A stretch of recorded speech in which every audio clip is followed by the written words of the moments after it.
Hey there, Sean Spence here, the Disability History Guy. I am so glad you're here. Next time you want your hit of disability history, you can get it on the web at thedisabilityhistoryguy.com. Today, I want to tell you about Justin Dart Jr., often referred to as the Martin Luther King Jr. of the disability rights movement. Now, this is a short video, and if you want to learn more, we'll be releasing the 50-minute or so podcast on Thursday. You can find it on most podcast platforms and on the web at thedisabilityhistoryguy.com. Justin Dart Jr.'s story is really pretty amazing. Born in 1930, grandson of the founder of Walgreens, he was raised in privilege and much was expected of him. He rebelled against that by becoming what he called a super loser, spoiled and difficult to be around, kicked out of 6 high schools and seemingly bent on personal destruction. Justin contracted polio in 1948 at 18. This was the first great turning point of his life, paving the long road from self-centered dilettante to champion for the disenfranchised. It took many years though, and Justin went through considerable personal evolution before becoming the man who helped change the world.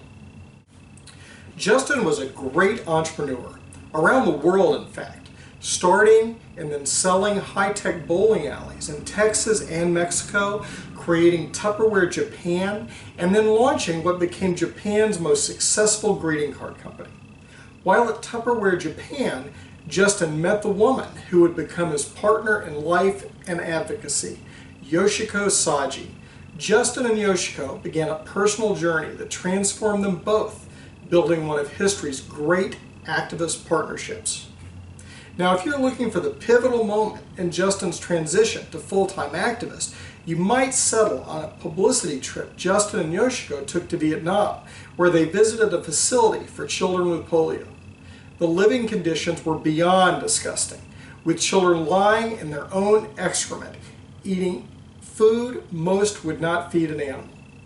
And seeing this catalyzed a change in Justin's heart and priorities. It led him, with Yoshiko, to Japan and a 6-year sabbatical to get their lives together and on a better track.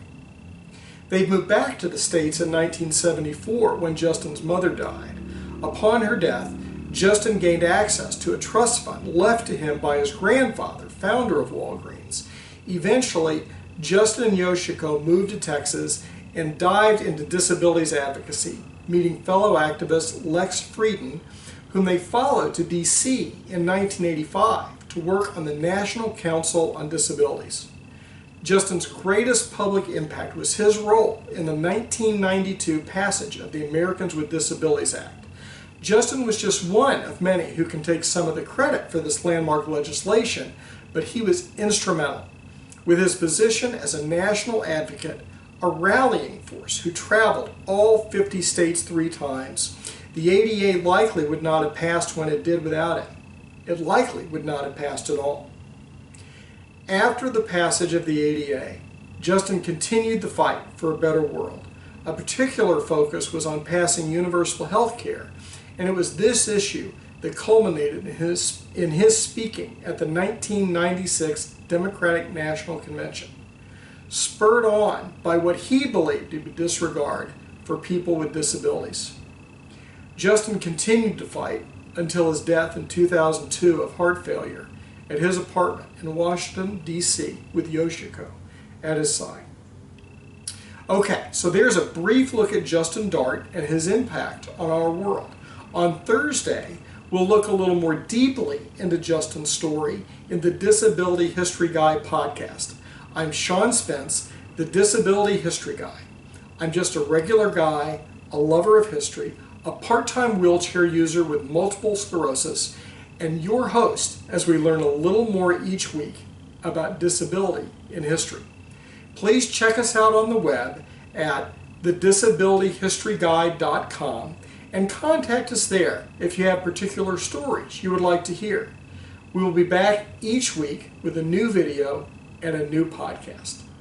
Enjoy your week.